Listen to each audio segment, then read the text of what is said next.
بسم اللہ الرحمن الرحیم۔ السلام علیکم ناظرین گرامی، اللہ عز و جل نے انسانوں کی ہدایت کے لیے انبیاء کرام علیہم الصلاۃ والسلام مبعوث فرمائے۔ حضرت آدم علیہ الصلاۃ والسلام سے لے کر تاجدار کائنات صلی اللہ علیہ وآلہ وسلم تک جتنے بھی انبیاء تشریف لائے، سب نے انسانوں کے ساتھ خیر خواہی کا بھرپور مظاہرہ فرمایا اور راہ بھٹکے انسانوں کو صراط مستقیم پر چلنے کی دعوت دیتے رہے۔ ظاہر سی بات ہے کہ کفر کی زنجیروں میں جکڑے ہوئے اور ظلم و عصیان کے سمندروں میں ڈوبے ہوئے انسانوں کے لیے راہ راست پر جلدی آنا آسان تو نہ تھا۔ چنانچہ کبھی دعوت دین دینے والے مقدس انبیاء کرام پر نصیحت کے جواب میں پتھر برسائے گئے اور کبھی ناشائستہ جملوں کے تیر برسا کر ان کے کلیجے کو چھلنی کیا گیا، لیکن اللہ کے فرستادہ پیغمبر ہر ظلم و ستم سہتے رہے اور لوگوں پر شفقت و مہربانی کے بادل بن کر برستے رہے۔ انسانوں کی خیر خواہی کے لیے شب و روز کاوشیں کرنے والے انبیاء علیہم الصلاۃ والسلام کو دنیا کیا کیا سمجھتی رہی اور کہتی رہی، لیکن صبر و استقامت کے پیکر بن کر وہ لوگوں کو دین حنیف کی طرف بلاتے رہے اور جواباً دنیا کیا کہہ رہی ہے اس کی پرواہ تک نہیں کی، اس لیے کہ وہ جانتے تھے کہ خالق عزت اللہ ہے اور بھلائی کی دعوت دینا یہ ہماری ذمہ داری ہے۔ حضور صلی اللہ علیہ وآلہ وسلم اللہ کے آخری نبی بن کر تشریف لائے تھے، اس لیے حضور صلی اللہ علیہ وآلہ وسلم کے بعد کسی نبی کا آنا تو ممکن نہ تھا، تو اللہ عز و جل نے صحابہ کرام رضوان اللہ علیہم اجمعین کے ذریعے فروغ اسلام کا کام لیا۔ ان کے بعد تابعین نے یہ ذمہ داری سنبھالی اور پھر تبع تابعین نے۔ غرض کے خلاف راشدہ کے بعد چونکہ ملوکیت کے دور کا آغاز ہو چکا تھا، لہٰذا جو کام خلیفہ وقت کیا کرتے اور مضطرب انسانوں کو قانون اسلام کا پابند کر کے اطمینان و چین کی دولت سے مالا مال فرماتے، وہ کام آہستہ آہستہ ملوکیت کے عروج کے ساتھ ساتھ مدھم پڑتا رہا۔ چونکہ اسلام خیر خواہی کا مذہب ہے، اس لیے بھٹکے ہوئے انسانوں کی خیر خواہی کے لیے اللہ کے وہ بندے جن کو رب نے اپنی دوستی کا تاج عطا فرمایا، وہ میدان عمل میں کود پڑے اور اپنے پاکیزہ کردار کے ذریعے اور بے لوثی کے ذریعے مخلوق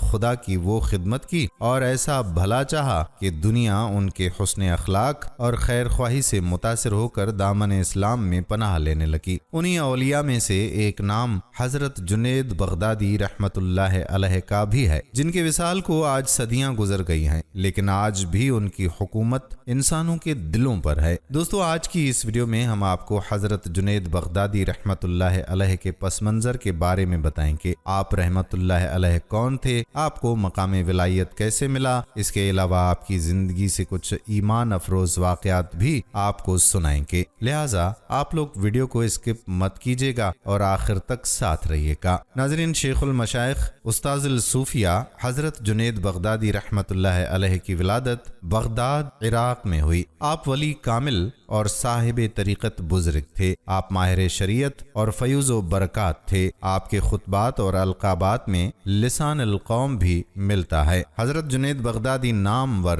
صوفی بزرگ حضرت سری سقطی رحمت اللہ علیہ کے بھانجے اور مرید تھے۔ بیعت خلافت اپنے ماموں شیخ سری سقطی سے حاصل فرمائی۔ حضرت جنید بغدادی رحمت اللہ علیہ اپنے وقت کے شاہی پہلوان تھے۔ آپ کا خاندانی نام جنید، والد محترم کا نام محمد اور دادا کا نام بھی جنید تھا۔ دادا کے نام پر آپ کا نام رکھا گیا۔ ابو القاسم آپ کی کنیت تھی۔ جنید بغدادی کی ولادت تیسری صدی ہجری کے اوائل میں عراق کے عروس البلاد شہر بغداد میں ہوئی۔ ارباب سیر و تاریخ نے آپ کے سال ولادت کے بارے میں اختلاف کیا ہے۔ بعض مورخین نے لکھا ہے کہ آپ کی ولادت 210 ہجری تا 220 ہجری کے درمیان ہوئی، جیسا کہ امام ذہبی کہتے ہیں کہ آپ صوفیاء کرام کے شیخ ہیں۔ آپ کی پیدائش 220 ہجری کے کچھ ہی بعد ہوئی۔ بعض تذکرہ نگاروں نے 2015 ہجری سال ولادت قرار دیا ہے۔ آپ کے آبا و اجداد کا تعلق نہاوت سے تھا۔ حضرت جنید بغدادی رحمت اللہ علیہ کے والد آئینہ سازی اور شیشہ گری کے آلات کی تجارت کیا کرتے تھے۔ آپ کا نام جنید بن محمد بن جنید ہے۔ ابو القاسم آپ کی کنیت ہے اور پارچہ فروشی کے باعث آپ کا لقب خزاز تھا۔ آپ کے والد شیشے کا کاروبار کرتے تھے، اس نسبت سے آپ کو قواریری بھی کہا جاتا ہے۔ آپ کا آبائی علاقہ نہاوند ہے، لیکن آپ کی پیدائش اور پرورش بغداد میں ہوئی۔ آپ بغداد میں پیدا ہوئے اور یہیں عمر بھر قیام کیا، اسی وجہ سے بغدادی کہلائے۔ حضرت مخدوم علی حجویری نے آپ کا اسم گرامی ان الفاظ میں تحریر کیا ہے: شیخ المشائخ، اہل طریقت، امام الائمہ، ابو القاسم جنید بن محمد بن جنید بغدادی۔ آپ کی کنیت ابو القاسم۔ خطابات و القابات میں لسان القوم، طاؤس العلماء، سلطان المحققین، عمدۃ المشائخ، ماہر شریعت، چشم انوار الہی اور منبع فیوز لا متناہی، سید الطائفہ اور امام الائمہ تھے۔ آپ تیسری صدی ہجری میں اس وقت پیدا ہوئے کہ جب اسلامی علوم نقطۂ عروج پر تھے اور مامون رشید کے مشاغل دینی کی بدولت بغداد میں بڑے بڑے باکمال علماء اور فضلہ جمع تھے۔ تعلیم و تربیت آپ کے ماموں شیخ سری سختی نے کی۔ شیخ سری سختی چاہتے تھے کہ آپ فکر و سلوک کی منازل طے کرنے کے ساتھ ایک زبردست عالم دین اور فقیہ بھی بنے۔ چنانچہ 20 سال کی عمر میں حضرت جنید بغدادی ایک اچھے فقیہ بن گئے اور فتوے بھی لکھنے لگے۔ علوم دین میں تکمیل پانے کے بعد آپ نے زہد و عبادت میں رغبت حاصل کی۔ اس کے ساتھ دنیا کے کاروبار میں مصروف رہے۔ شیشے کا کاروبار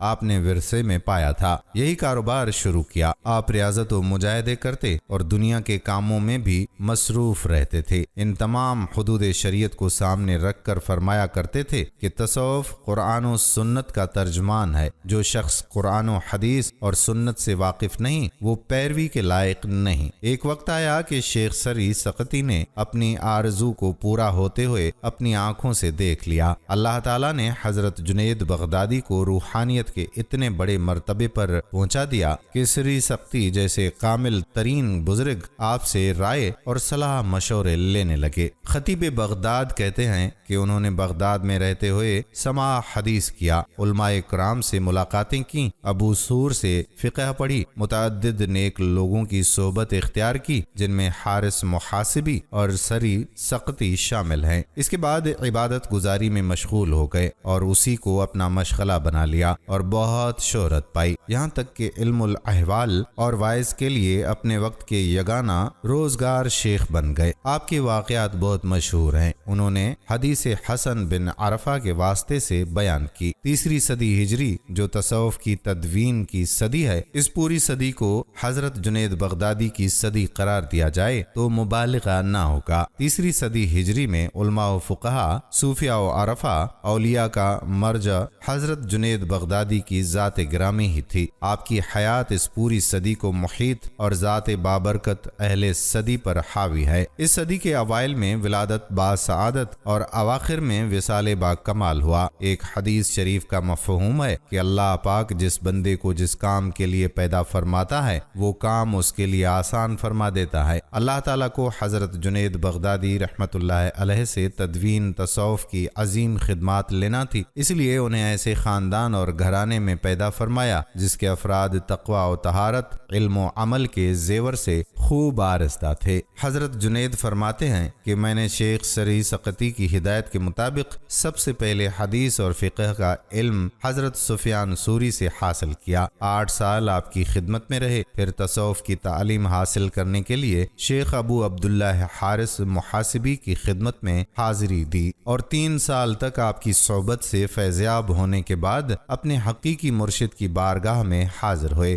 شیخ فرید الدین عطار آپ کے مجاہدات بیان کرتے ہوئے لکھتے ہیں کہ حضرت جنید بغدادی اہل تصوف کے پیشوا تھے۔ وہ آپ کو سید الطائفہ گروہ صوفیہ کے سردار کہتے اور طاؤس العلماء اور سلطان المحققین لکھتے تھے۔ آپ شریعت اور حقیقت کی انتہا پر تھے، زہد و عشق میں بے نظیر تھے اور طریقت میں مجتہد کا درجہ رکھتے تھے۔ حضرت علی حجویری نے کشف المحجوب میں آپ کو طریقت میں شیخ المشائخ اور شریعت میں امام العامہ لکھا ہے۔ حضرت جنید بغدادی کی ذات بابرکت علماء و فقہا، شعراء و ادبا اور صوفیاء و اولیاء کے درمیان آفتاب روشن کی طرح ہیں، جس کی روشنی سے ہر ایک مستفید ہوتا ہے۔ حضرت جنید بغدادی رحمت اللہ علیہ کے لیے ایک بڑا خراج عقیدت تو یہ ہے کہ تصوف کے تمام سلاسل نے بالاتفاق انہیں اپنا پیشوا تسلیم کیا۔ ہر عہد کے صوفیاء اپنا انتساب انہی کی طرف کرتے رہے۔ شاہ ولی اللہ محدث دہلوی نے لکھا ہے کہ تصوف کے سلاسل اپنے ادوار میں باہم مختلف ہیں، لیکن اپنے نسب میں سب حضرت جنید پر متفق ہیں۔ تصوف کے سلاسل